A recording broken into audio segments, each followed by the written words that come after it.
welcome to another episode of New to Me. I'm Stephen Michael Zach, and today we are taking a look at the GVM Great Video Maker. This is their RGB S7. It is their 80 bulb RGB and bicolor on-camera light, and let's just jump into it. First off, it has a CRI that is greater than 95 plus. It goes from 2000 Kelvin to 5600 Kelvin. It's got a built-in battery. It runs about 7 watts. And it's 4.8 by 3.1 by 1.4 inches, and it weighs 1.68 pounds, which is a little bit heavy to have on your camera. Taking a look at the way this thing is made, it does come with a plastic diffusion plate that is magnetic.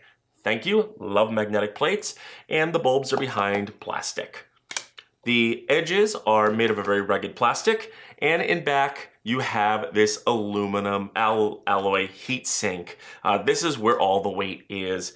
Yes, is it going to keep it cool? It will. The problem is it also makes it heavy. But it is a very nice heat sink design. Swing around to the side here, you have your tungsten to daylight control, you have your brightness, and you have your mode button, and I will get into the mode button when I show you the examples of this light, because it doesn't work very well. Spoiler alert.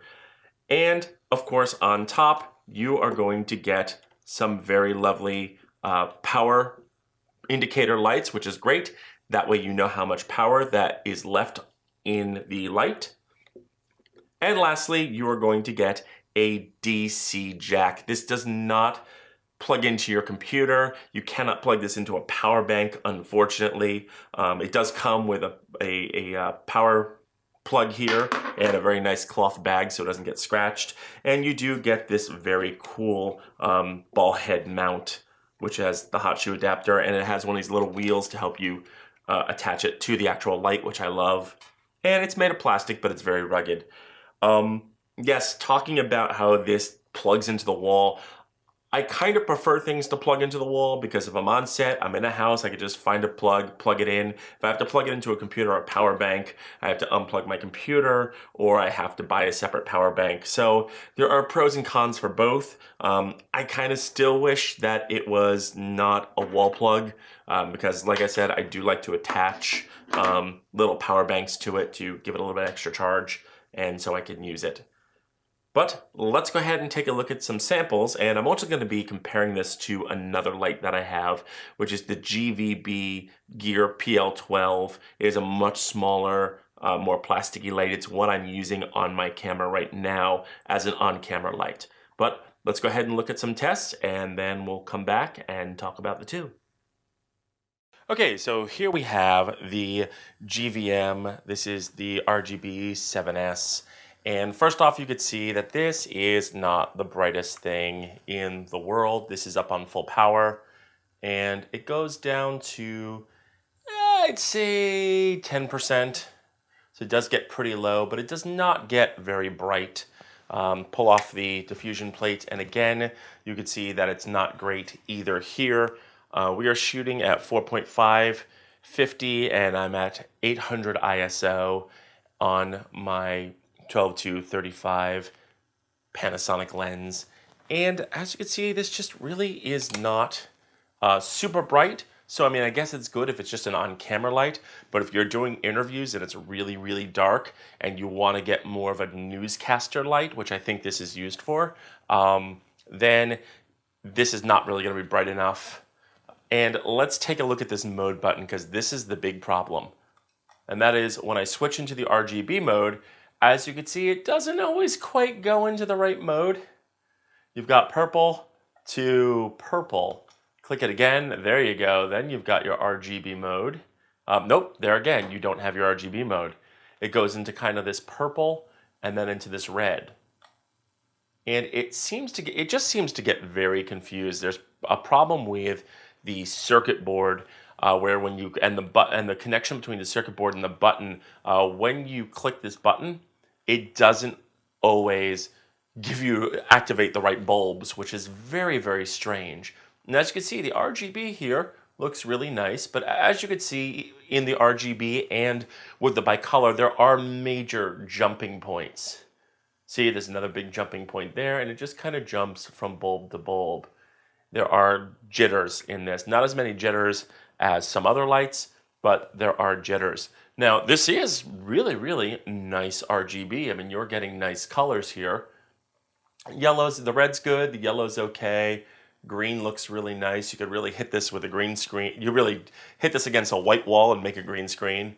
The blue is just kind of okay till you get a little bit darker. And then you go into this purple and this lighter purple and this pink, and then you get into red. There's not really an orange color when you're in the RGB. Once you go all the way down, it goes back to red. And let's go ahead and press the button. And as you can see, I pressed the button and the RGB screwed up again. So let's try to get into regular mode, and here is the regular mode. Now, as you can see, even in the bicolor mode, we are changing, and again, you see those jumps, those little jumps. It like dims, dims, dims, and that has these big jumps into the next color, which is very strange. And there we go, there's another jump. And this is actually, and I don't know why you don't get that orange on the bottom of your RGB mode. You get red again for some reason, which again is a very strange thing. But as you can see, there are jumps, and this thing isn't very bright. When you combine all the lights, then I think that's probably its brightest is right there. But again, you're gonna hit the RGB button and it's gonna screw up the RGB. I think the best way to get the RGB to work, I'm guessing it's worked for me before, is make sure that your tungsten make sure your color changing light is all the way up, and then hit the button. And I think, nope, see, even that didn't work. So as you can see, there are major problems with this, with the 7S. Also, this is the second one I've tested. I actually sent one back and I bought another one to see if it would work, and it doesn't. So that is a huge disappointment. Now let's take a look at my GVB Gear PL12. You're gonna see that this is much brighter, it's much smaller, and it's much brighter. Go ahead and make sure it's full power. And as you can see, turning the Great Video Maker off, look how much more power this little tiny 12 bulb light has over this 80 bulb RGB. It's just unbelievable how much more power that this little tiny plastic light that overheats that I always put on my camera works so much better than Great Video Maker. And of course, you can dim this thing down to like 10%. The Great Video Maker, I'd say maybe it's 20%, but this is definitely a low percentage. It is super low. I do use the PL12 as an eye light for things. Huge difference in size and in power. So let's go back and talk about my final thoughts. And there you have it. That is the GVM, the RGB 7S, and as you can see, it is very disappointing. I love GVM Great Video Maker panels. I have a 540, I have a 480, and I have a CN160.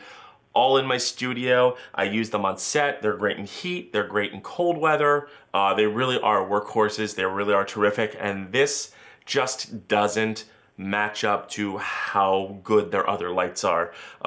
It's very rugged, it's close, but because the RGB button is very busted and just doesn't work, I'm just not gonna have time on a set, especially in a run and gun situation where this is supposed to be on top of a camera, where I'm like pushing it, trying to get it into the right mode. It's just gonna take up very valuable time. Yes, a few seconds, but still very valuable time. The GVB Gear PL12 is a much lighter, much better light. You saw it in the example how much brighter it is. It's smaller, it's lighter. Yes, it gets super hot to the touch, and it does actually melt gels. I've actually cut gels for this, and they've melted. But the trick is to put them on the outside, not on the inside like I've done. But you're talking 12 lights versus 80 lights, and this is still brighter. Of course, with the PL12, you get a very nice neoprene case. You get the bendable mount here. You get a very nice cell phone mount. You get a wire to plug it into your computer, or you can use a little power bank. So I actually have a little piece of Velcro on the back here that I can stick a power bank onto. And it does come with this little gel for diffusion to make it, tungsten. But again, I cut gels for these things. It doesn't really work very well. And this is not by color or RGB, but if you're talking straight up on camera lights, this is much better. This one is just disappointing. Everything about it is really nice until you get to that mode control, and that's why I can't use this thing. But let me know what you thought, and if you have any questions or comments, as always, you can drop them in the notes below.